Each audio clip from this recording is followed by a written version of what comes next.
ఈరోజు వైఎస్ రాజారెడ్డి గారి శత జయంతి, రాజారెడ్డి గారి 100వ జయంతి.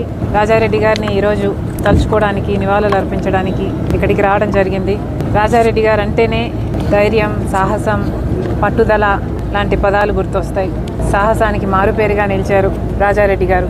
రాజారెడ్డి గారు రాజశేఖర్ రెడ్డి గారిని మలచడంలో కూడా ప్రజా నాయకుడిగా రాజశేఖర్ రెడ్డి గారు అంత లెజెండ్ అయ్యారు అంటే ఆ ప్రోత్సాహం అంతా రాజారెడ్డి గారిదే. అందుకు మరొకసారి రాజారెడ్డి గారికి మనస్ఫూర్తిగా నివాళులు అర్పిస్తూ, అంతేకాదు రాజారెడ్డి గారు ఒక ప్రజానాయకుడు, ప్రజా సేవలో కూడా గొప్ప చిత్తశుద్ధిని చూపిన వాడు రాజారెడ్డి గారు. రాజారెడ్డి గారు నాకు గుర్తుండే, నేను చూడ్డమే, గంటల తరబడి ఎంతోమంది ప్రజల సమస్యలు వినేవాళ్ళు, పంచాయతీలు చేసేవాళ్ళు, పరిష్కరించేవాళ్ళు.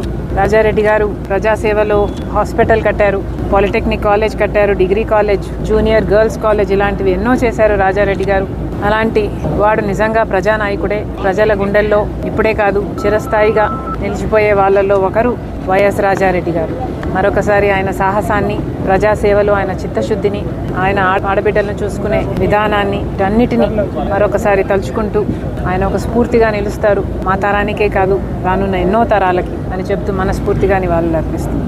Thank you.